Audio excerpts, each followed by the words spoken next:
Quando um comunista debocha da fé de um cristão, o que você espera? Um escândalo, gritos, ofensas trocadas ao vivo? Pois o que aconteceu naquela noite foi exatamente o contrário, e foi justamente isso que chocou o país inteiro. O Brasil parou diante das telas para assistir ao que seria apenas mais um debate político televisionado, mais uma encenação para agradar os algoritmos e alimentar bolhas ideológicas. Mas não foi. O que aconteceu ali virou manchete, dominou as redes sociais e calou até os mais barulhentos da internet. E tudo começou com um deboche. O palco era um auditório lotado em Brasília, nos estúdios de uma das maiores emissoras do país. Um especial ao vivo transmitido em horário nobre, Brasil em Foco, encontro de ideias. A proposta parecia simples, colocar frente a frente representantes de lados opostos para discutir fé, política e sociedade. Mas nos bastidores, o clima estava longe de ser neutro. De um lado, Manuela Dávila, ex-deputada federal, símbolo da esquerda progressista e do feminismo combativo, cercada de assessores, jornalistas aliados e toda a pose de quem já entrou em muitos embates públicos. Seu blazer vermelho era quase um aviso, estava pronta para mais uma noite de lacração. Do outro, Nicolas Ferreira, jovem deputado conservador, apenas 28 anos, com a Bíblia debaixo do braço, um semblante calmo e um silêncio que incomodava. Não se mexia, não disfarçava nervosismo, apenas observava. Quando seu assessor sussurrou, ela vai tentar ridicularizar você, a sua fé, sua juventude, sua família.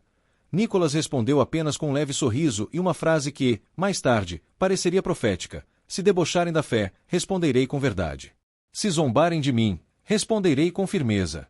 O problema do Brasil é que ninguém escuta mais, só gritam. O programa começou. A vinheta soou nos lares do país inteiro. As câmeras se abriram e Manuela foi a primeira a falar. Com seu tom irônico, debochou da presença de Nicolas. Disse que era curioso ver um jovem conservador, defensor da fé cristã, da moral tradicional, em pleno século XXI.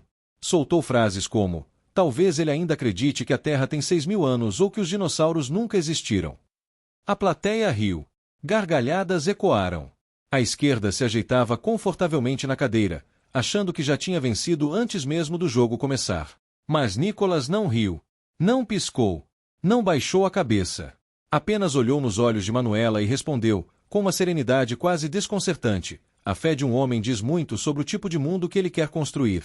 A senhora pode debochar de mim, mas eu não vou debochar da senhora. Porque onde há fé, não há espaço para arrogância. Nesse instante, o silêncio caiu como um raio dentro do estúdio. A plateia, que há poucos segundos gargalhava, agora encarava em silêncio. A apresentadora franzia o senho. Manuela hesitou. O sarcasmo desapareceu por um segundo. Aquilo não estava no roteiro. Ela tentou se recompor. Disparou outra pergunta. Deputado, o senhor realmente acredita que a fé deve ter espaço no parlamento? Que decisões políticas devem se basear em livros religiosos? Nicolas ajeitou a gravata, sem pressa, e respondeu com uma calma que cortava o ar: a fé é parte do que somos.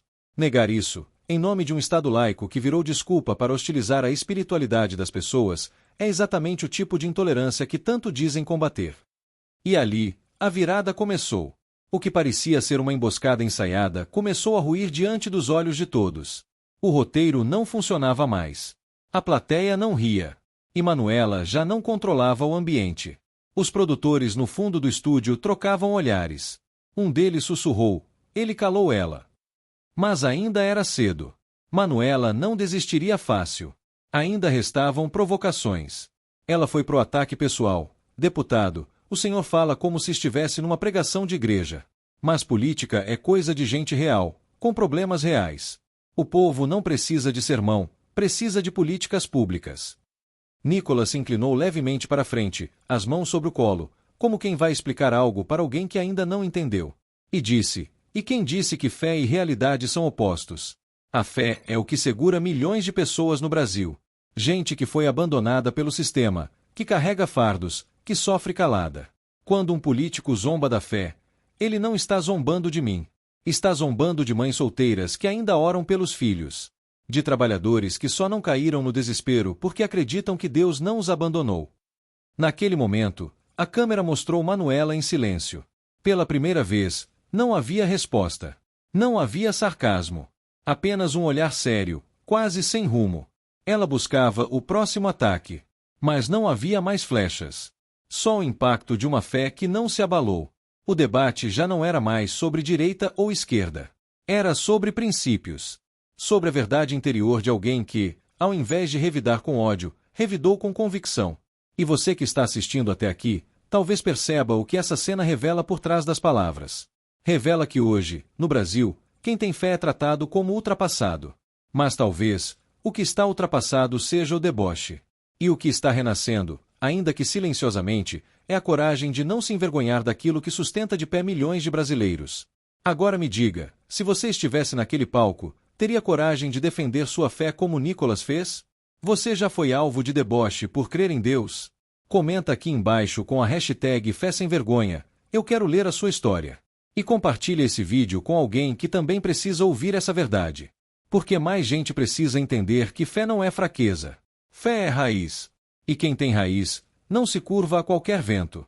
Se você valoriza esse tipo de conteúdo, onde a verdade é dita com firmeza e respeito, se inscreve no canal agora mesmo.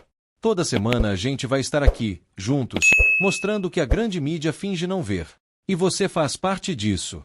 A verdade só vence se for compartilhada. E ela precisa de você. Porque, no fim das contas, naquele debate, ela tentou rir da fé dele. Mas foi a fé dele que riu por último.